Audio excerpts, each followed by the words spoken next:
Hi, and welcome back to my channel. So, I watched The Batman yesterday, the Batman movie with Robert Pattinson, and I had said, like in a previous video, that I wasn't interested in seeing it, but I kept seeing a bunch of stuff, like on the corner of Twitter that I'm on, about that version of Batman, and so I was intrigued enough to finally watch it. So, I rented it and I watched it yesterday and I liked it. So this is going to be a review of it, and as per usual with my reviews, they are not comprehensive reviews. They are just things that I like about the movie, and there will be spoilers. But the movie's been out for 3 years, so and it's Batman. I mean, what don't most people know about Batman? So I'm going to start with talking about like my general thoughts and feelings about the movie, and then I'm going to focus on the three things that I was most interested in, which would be Zoe Kravitz's Catwoman. What is that boy's name? Something Plato. Hold on. Plano. Wait a minute. Paul Dano. I was totally off. Paul Dano. The Riddler, his portrayal of the Riddler, and then Robert Pattinson as Batman Bruce Wayne. So, and then I'll wrap it up with some final thoughts. To begin, I really liked this movie.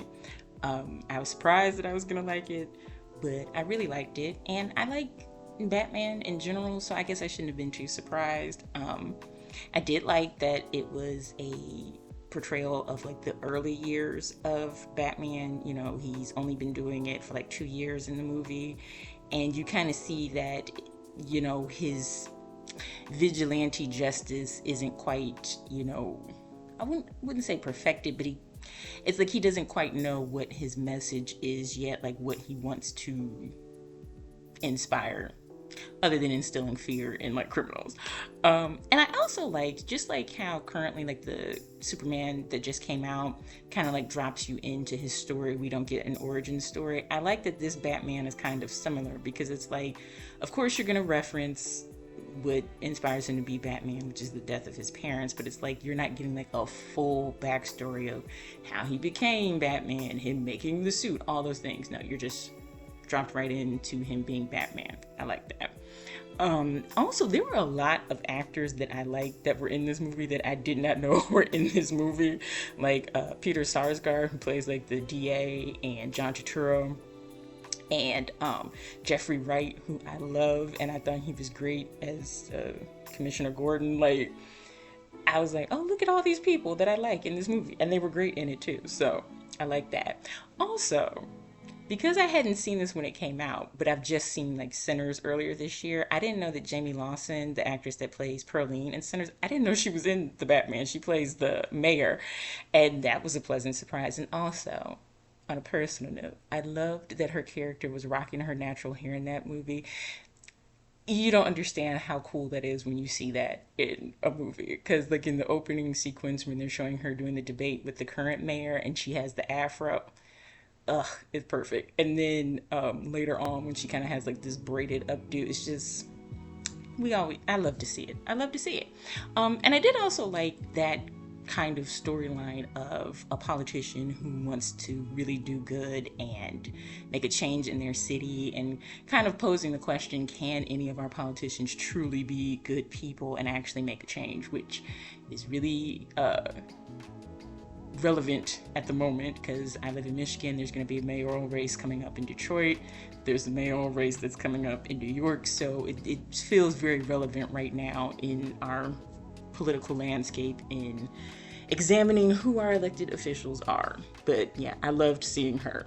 Now the Penguin is in this, but he's not in it enough for me to really care, even though I love Colin Farrell and I've loved him since I was in high school. But he's underneath all that ugly makeup, so, and doing an accent, so it's not like I can appreciate him fully. But anyway, and I know that there's like a spin-off show based on his portrayal of Penguin, but the one thing I will say is I did like that this portrayal was showing him as like a mobster and a gangster, as opposed to like the Tim Burton version, which was like, I don't want to say a mutant, because that wasn't what he was, but it was just like, just creepy, just let's just say that the Penguin in Batman Returns was a very Tim Burton penguin, and anybody who's grown up watching Tim Burton movies will understand that.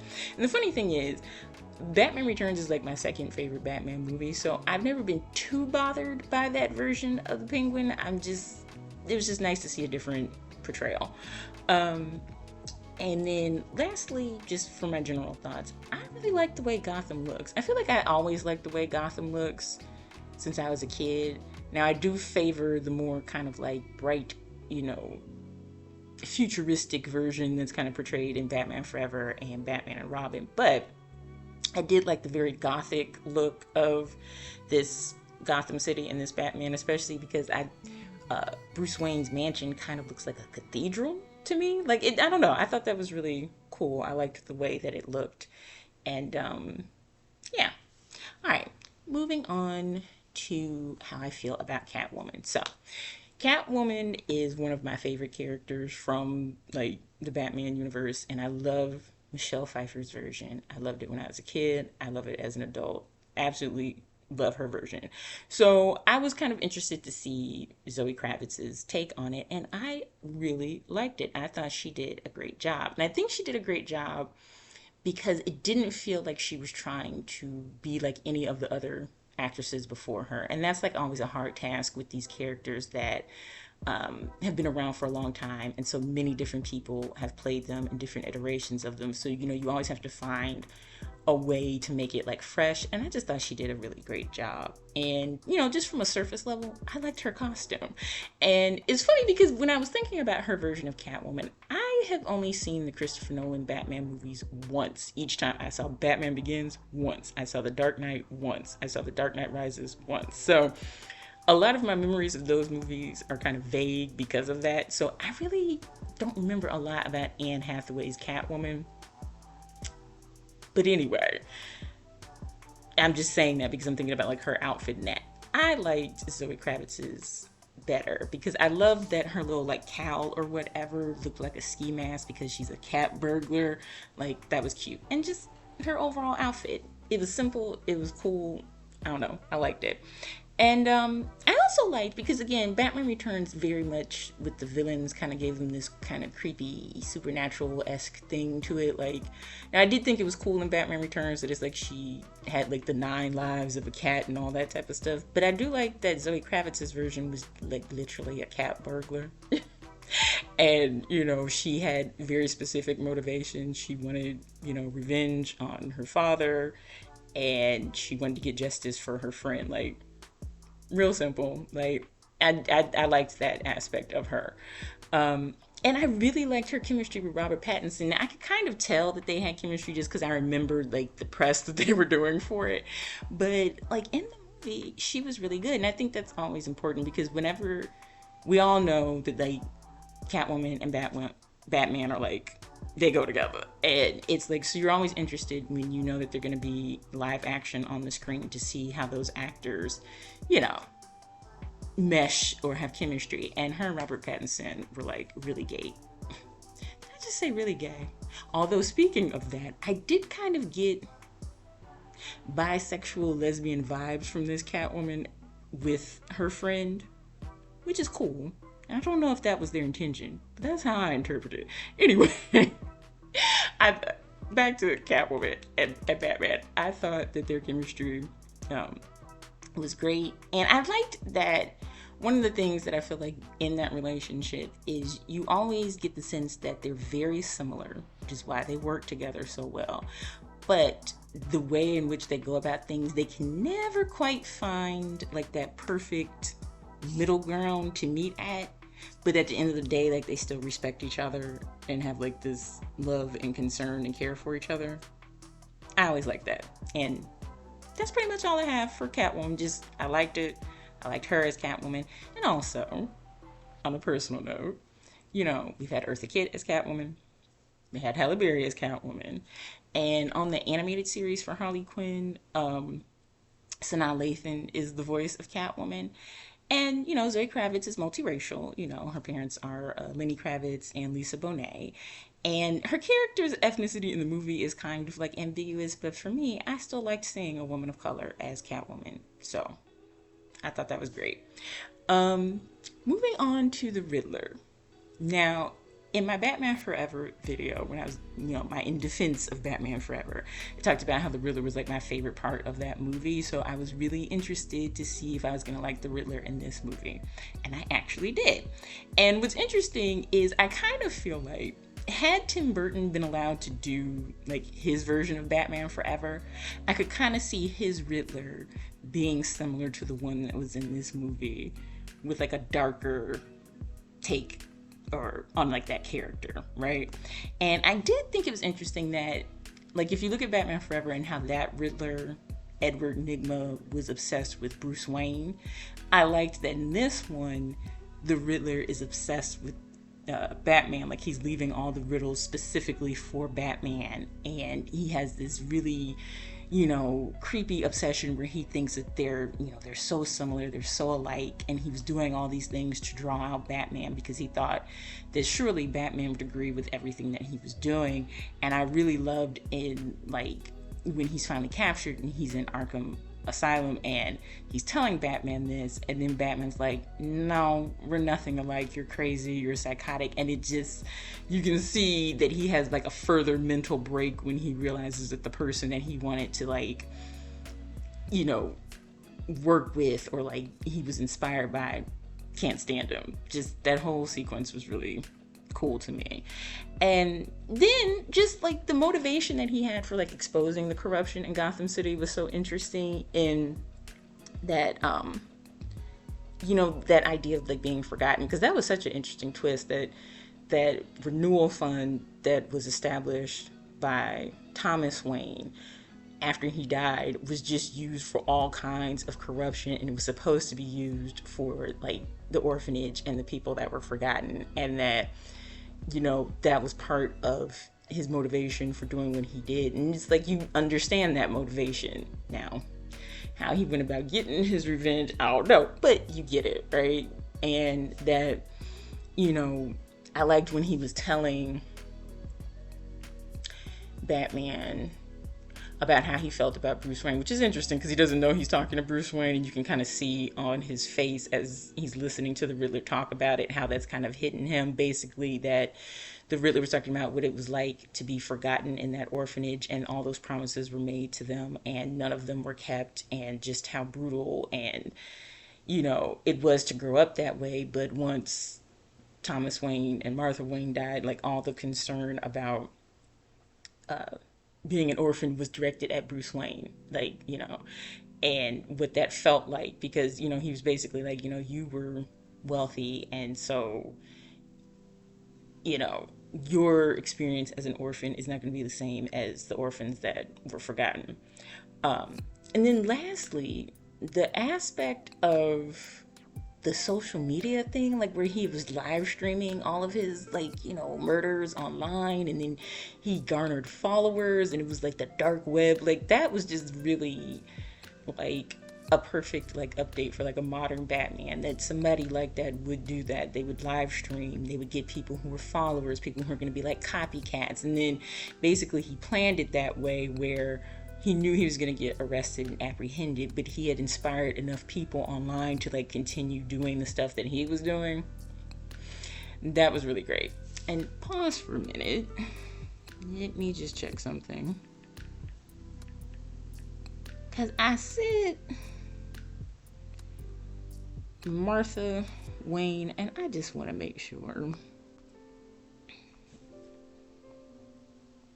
Because I am a fan, but I'm not a fan that would know everything about his parents' names. Okay, that's his parents' name. His mama's name, Martha. Whatever. Just wanted to make sure. Moving on. Okay, lastly, on to Batman and Bruce Wayne. So, I liked Robert Pattinson as Batman more than I thought I would. Now, to be fair, I still think Ben Affleck is the most attractive actor that's ever played Bruce Wayne and Batman. I'm not changing my opinion on that, but I did like Robert Pattinson as Batman. And I remember, like I mentioned before, I thought it was going to be weird to watch a Batman that was the same age as me, because some things just are nostalgic to your childhood, but I got over it. He was fine. He's a good actor. Like, I was saying the other day, like, Twilight didn't do any favors to any of the actors that were in it because they all are good in other things, and it's just like, Twilight. But anyway, I liked how his portrayal of Batman showed that this was definitely early days of being Batman. That, you know, yes, he had gadgets and this suit and the Batmobile, but it wasn't like as extravagant or like, you know, high tech and all that type of stuff as we're used to seeing like in later versions of Batman. So I thought that was cool. And I really liked him in his bat suit because it's like, I remember like while they were shooting, like they were talking about how like Robert Pattinson hadn't like bulked up or anything, and like people were complaining about it, and it's like, I don't think that that's ever been like a real requirement, you know. I just, because I'm like, look at Michael Keaton. Like, I don't think Batman has ever been expected to be that way. I mean, I know that in the suit it seems that way, but remember, that's a suit of like armor. And I thought he looked really cool in his suit and imposing enough that you could see people being like terrified of seeing somebody dressed like that. And I thought he was muscular and fit enough. I thought it was fine to me. I do wish there was just a little bit more of him as Bruce Wayne in this movie because I do like Bruce Wayne, you know, the businessman, the billionaire. I think that's interesting. But I'm sure we'll see more of that in future movies. But what we did see, I thought was interesting because you really do see the grief and sadness in this version of Bruce Wayne that he's still working through. And the brief moments where you see him as Bruce Wayne and not Batman. I thought Robert Pattinson did a good job of portraying that. And I love this version of Alfred. I don't think I remembered or knew that it was going to be Andy Serkis that played Alfred, but I thought he was great, you know. I always like the portrayal that, you know, for pretty much like the same reason why I like Jeremy Irons' portrayal of Alfred, which is that they're balancing the idea of being a father figure and a guardian as well as like a partner with Bruce Wayne, knowing what he's doing, helping him, you know, with his investigations and things like that. And just like how hard it is to be like, you know, he's still employed by Bruce Wayne, but he also raised Bruce Wayne, and like the conflict that exists because of that. Like, you have this really deeply personal relationship, and yet there's still that kind of like separation. And there's even one scene where Bruce Wayne tells him, "You're not my father," but then they have that, you know, beautiful moment in the hospital where they're talking about his parents and what he thought he knew about them. And I don't know, just really great relationship and portrayal between Robert Pattinson's Batman and Andy Serkis's Alfred.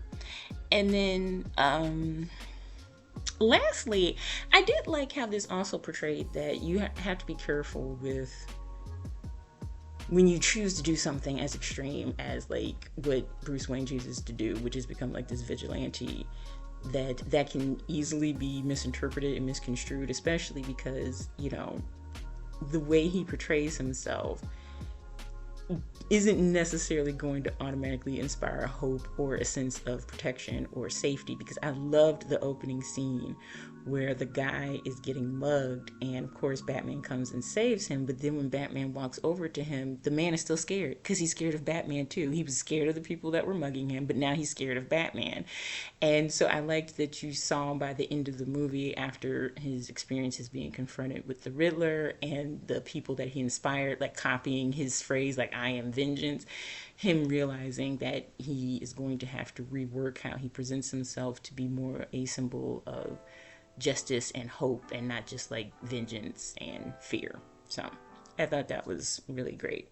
And my final thoughts, I really only have kind of two complaints that aren't like big complaints, which is that I did not know this movie was going to be 2 hours and 49 minutes.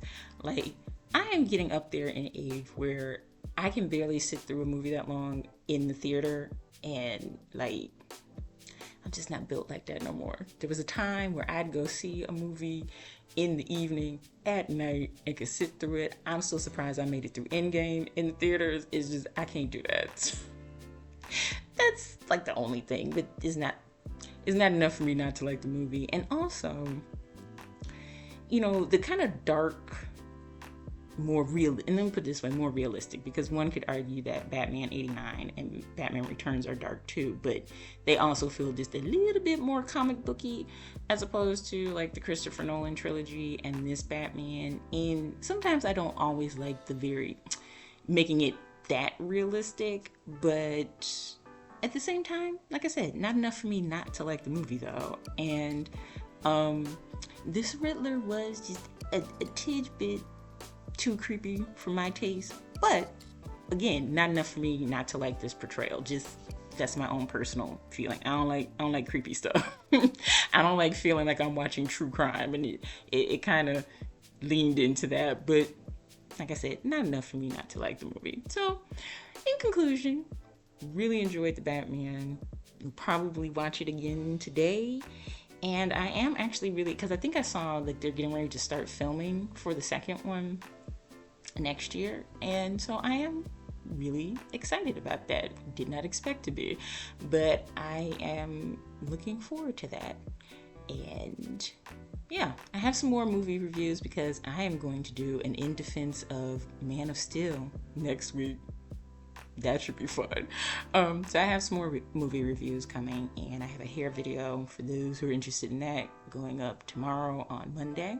But yeah, that's my review of The Batman with Robert Pattinson, and thanks for watching.